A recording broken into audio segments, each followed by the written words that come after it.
자, 세계사 하도록 하겠습니다. 오늘 우리가 하게 될 곳은 저기 신학로 개척 얘기를 좀 하도록 할게요. 중간 과정은 좀 건너뛰고 그리고 86쪽으로 가면 됩니다. 여러분들은 86쪽. 자, 유럽의 신학로 개척과 제정, 군사, 국가. 신학로.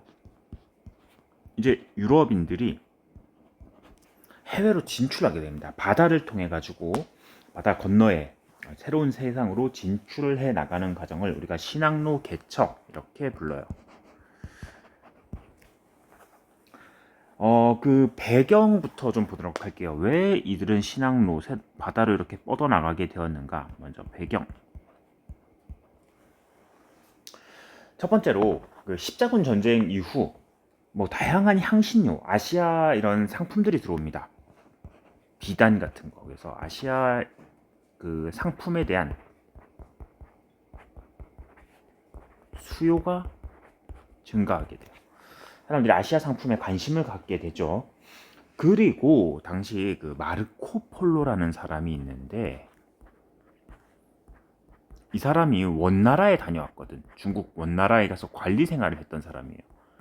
마르코 폴로가 다녀와가지고 동방견문록이라는 책을 썼거든.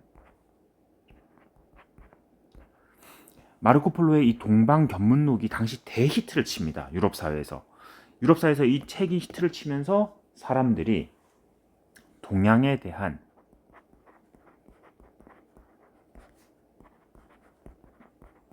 호기심이 증가돼요.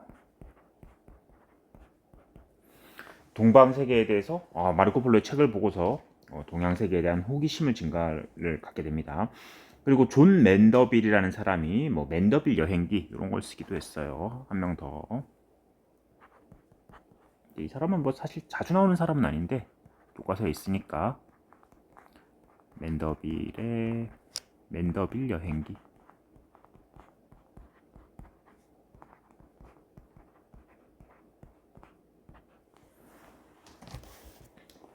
자, 그러면서 동양에 대한 관심과 호기심이 증가하는 가운데 마지막 하나 결정적으로 오스만 제국이 그때 유럽 동쪽에 있던 오스만 제국이라는 이슬람 국가가 있었는데 오스만 제국이 성장을 하면서 그 교역로를 장악을 해요.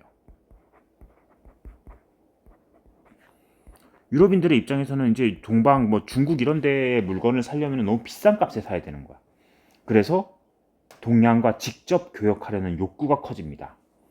그리고 당시 뭐 조선술은 배 만드는 기술이죠. 항해술 이런 것들이 발달을 했고 다음에 나침반 이런 게 보급이 됐습니다. 결국 바다로 나갈 수 있는 조건들이 갖춰진 거죠.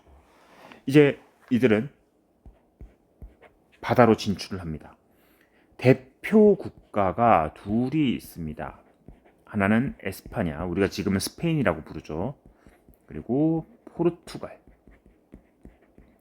왜 이 두 나라였느냐? 영국 이런 데보다 이 두 나라가 가장 이제 그 대서양하고 밀접해 있죠. 대서양으로 바로 진출할 수 있도록 그런 국가들입니다. 해양으로 진출을 시작합니다.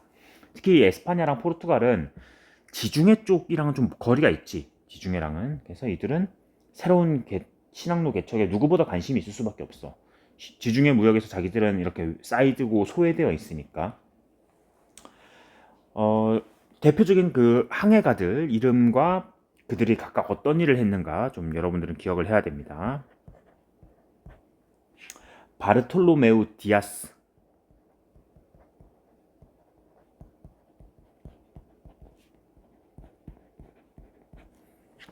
바르톨로메우 디아스가 아프리카에 희망봉에 도착을 했어요. 아프리카 최남단이죠. 아프리카 맨 밑에까지 내려갔습니다. 이 사람은. 그리고 바스쿠 다가마,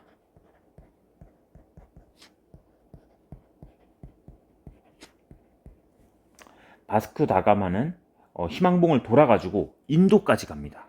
인도 캘리컷까지.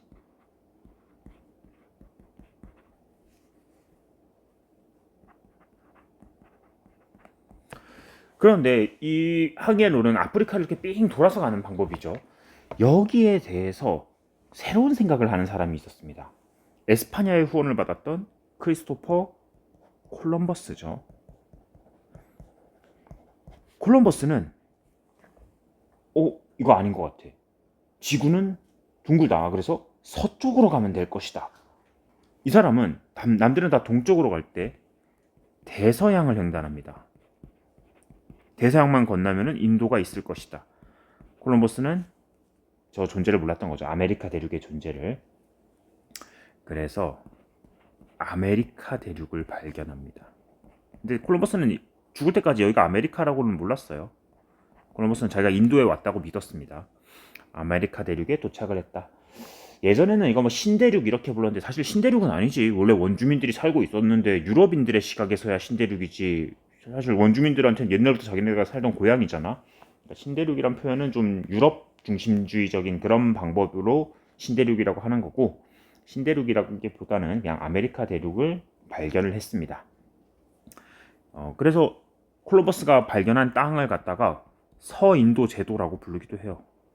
콜럼버스는 자기가 인도에 왔다고 믿었기 때문에. 자, 그리고 마젤란이라는 사람이 있어요. 그 만화 원피스 보면 알겠는데 뭐 바르톨로메우, 마젤란 이런 사람들 원피스에 나오거든. 그런 거 보면은 이게 그것도 해적 다루고 뭐 바다 이야기잖아. 실제 인물들의 이름을 좀 많이 따왔죠. 자, 하여튼 마젤란은 대서양을 건너서 아예 지구를 한 바퀴 돕니다.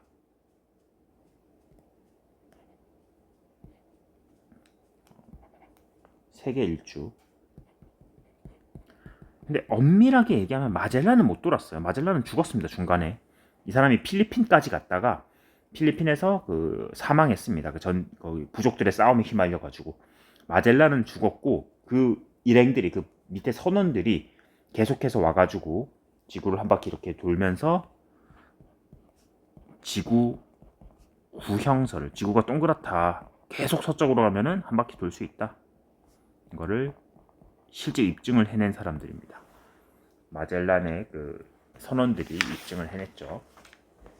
자, 이렇게 해서 신항로 개척입니다. 이제 배를 통해 가지고 인도를 가고, 그리고 배를 통해서 아메리카 대륙에 가게 되었습니다.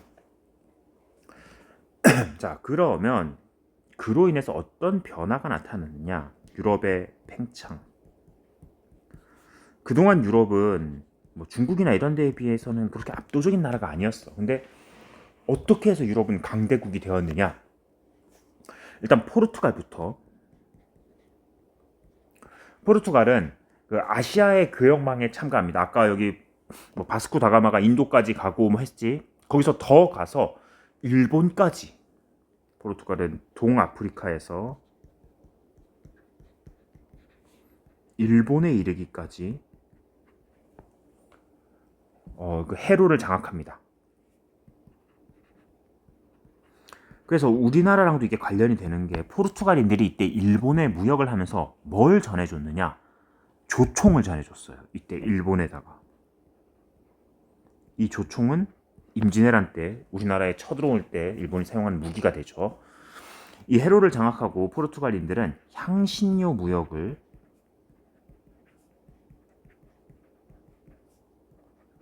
주도를 했습니다.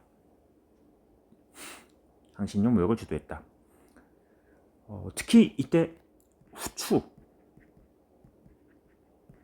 이게 대유행을 해요. 포르투갈 상인이 후추를 구매해가지고 유럽 각국에다가 이렇게 보급을 했습니다.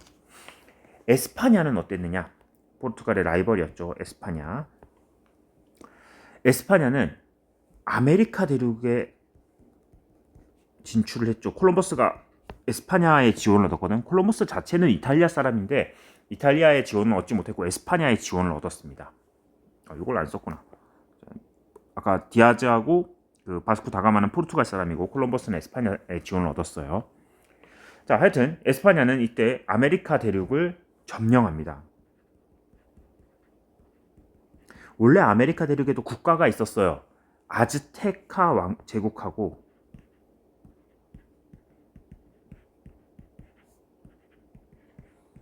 그리고 잉카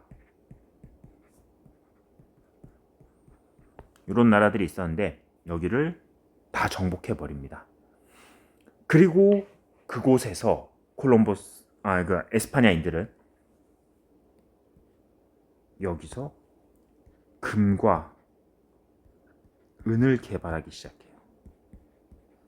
금하고 은이 많았던 거죠. 금과 은을 확보하는데 몰두합니다. 포토시라는 곳이 있습니다. 지금의 볼리비아 지역입니다. 대표적인 은광인데 포토시 은광 그리고 멕시코 지역에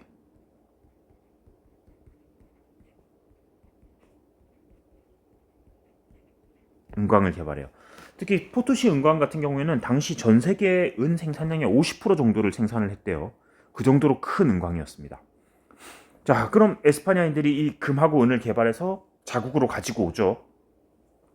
금, 은을 개발해서 이 금, 은이 에스파냐로 갑니다. 에스파냐 사람들은 근데 이거를 가지고 뭐 산업에 투자하고 나라의 이렇게 경제 발전에 쓰기보다는 뭐 정치, 전쟁, 정치 비용, 전쟁 그리고 사치품 뭐 이런 데 많이 사용을 했나 봐요. 전쟁 비용 사치품에 사용되었고 이거는 그대로 다른 유럽 국가로 유출됩니다. 뭐 사치품 사고 이러려면은 다른 유럽으로 이제 이걸 주는 거죠. 그리고 물건을 사는 거지. 그 과정에서 유럽 전체의 물가가 올라버려요. 은하고 금이 많아졌어 옛날보다. 이거는 유럽 전체의 물가가 상승합니다. 그거를 우리가 가격혁명이라고 불러요. 중요한 단어입니다.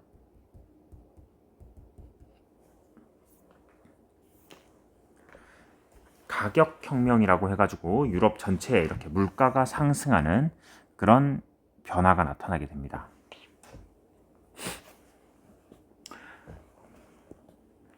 이 가격혁명으로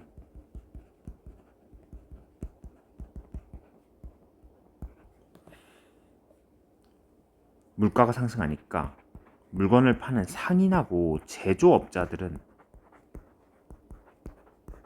이득을 봅니다. 하지만 고정적으로 그냥 딱 얼마씩 이렇게 돈을 받기로 결정돼 있었던 가격이 금의 화폐의 가치는 떨어진 거지.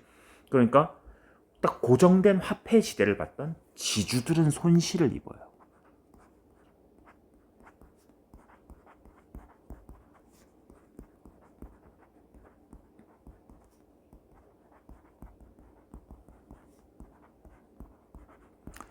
점점 이제 지주들이 설 자리가 없어지는 거죠. 그 농노의 지위가 상승하면서 영주들이 힘이 약해지고 이제는 또 가격혁명으로 지주들의 손실이 점점 심해집니다. 자, 에스파냐랑 포르투갈이 이렇게 앞서가고 있었는데 그 뒤를 이어서 또 바다로 진출하는 국가들이 등장을 합니다. 영국하고 네덜란드. 이 두 나라는 동인도 회사라는 회사를 만듭니다. 동인도 회사는 아시아 진출을 위해서 만든 회사인데 무역뿐만 아니라 뭐 군대, 조약 체결 이런 정치적인 권력까지 갖고 있던 거대 회사입니다. 그래서 이들이 아시아로 진출을 하면서 뭐 포르투갈의 무역 거점을 뺏는다던가 뭐 그런 과정들을 거치며 점점 아시아 쪽으로 진출을 해서 우위를 차지합니다. 그래서 에스파냐 네덜란드 시대에서 에스파냐 포르투갈의 시대에서 네덜란드의 시대가 왔고 그리고 네덜란드의 그 또 무역 독점권을 영국에서 나중에 차지하면서 우리가 알고 있는 대영 제국이 수립되는 그런 과정을 거칩니다. 자, 됐습니다. 이렇게 해서 신항로 개척하고 그 이후에 뭐 가격혁명 이런 것들을 받고 교과서를 좀 볼게요.